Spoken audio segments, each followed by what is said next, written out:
Hello everybody, welcome back to the channel. I have an amazing video for you guys today. I have outlined two articles I want to go over. This one is from Fortune and then this one is from Newsweek. They are both talking about the recent bank failure, the Silicon Valley Bank, and its effects on the housing market. Now, I'm going to tell you, it's really interesting because both articles basically talk about the same thing, which is that SWV, the bank, Silicon Valley Bank, failed because the Federal Reserve has been raising the rates. And community banks have been affected the most because community banks don't have to adhere to the same regulations as the big banks, like Chase, Wells Fargo, and Bank of America. Community banks have less restrictions, which allows them to, basically be more competitive in the market. Now, SW Bank unfortunately got hit really hard by the rise of the interest rates. I don't want to get too deep in what happened, but basically they started investing a lot of their money into bonds, which when interest rates were basically at zero, they were able to be a lot more competitive than the bigger banks. When people put their money into the bank savings account, they were able to give a much better return on investment. But the problem is that as interest rates went up, they weren't able to give the same type of returns. And basically, a few investors started to see that the bank was in problems. They started pulling out their money.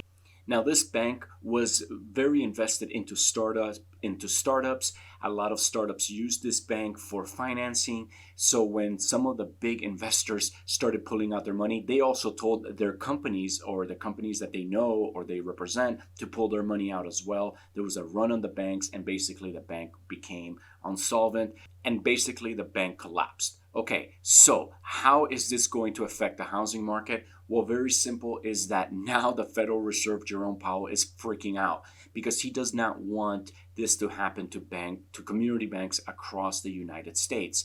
Because if there's a run on the banks, that could completely crash the housing market, because then that would basically bleed into every other part of the economy.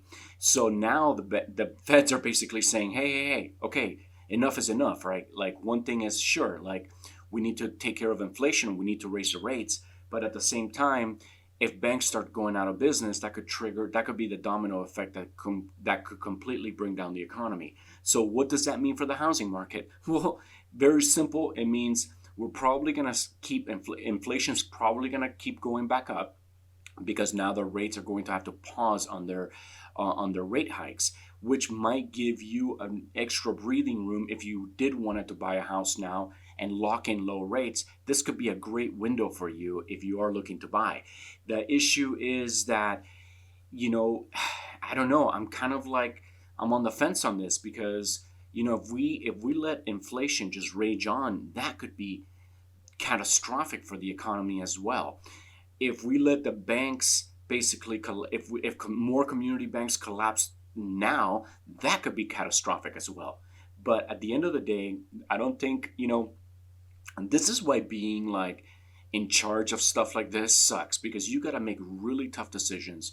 You want to surround yourself with really smart people, but at the end of the day, the people like the president, people like the Fed chairman, and those people in those rooms and those meetings, they have to come up with solutions to very, very difficult problems. If it wasn't difficult, they wouldn't be dealing with it. And this is a difficult one. So right now we could see mortgages, kind of go down a little bit, which is going to definitely keep the housing market a little bit more expensive. It's probably going to make it pump a little bit in the next few months, but I think it's all smoke. I think that the housing market is already super overvalued, and that's a problem, is that it's keeping the prices artificially inflated high, is not letting the prices come down. Now, this article does say, is it this one or the other one? But basically no, it's this one right here.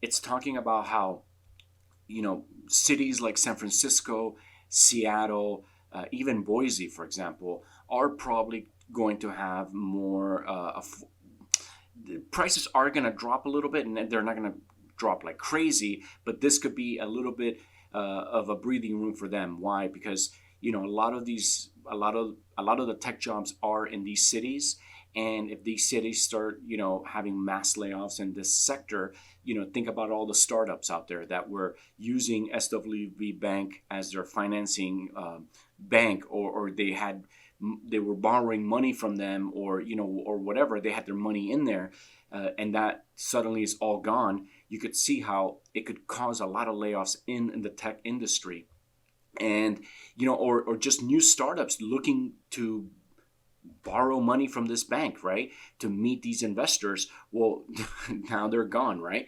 So that needs to get all sorted out. But in the meantime, the housing market could see a little bit of a breathing room in those areas. Now, for the rest of the United States, unfortunately, I think things are probably going to stay about the same, maybe even go up again. If now that we're seeing the real life implications of raising the rates too high, too fast, I think now the Feds are a little bit freaked out. I mean, they were right to be freaked out about the inflation because that kills everything, right?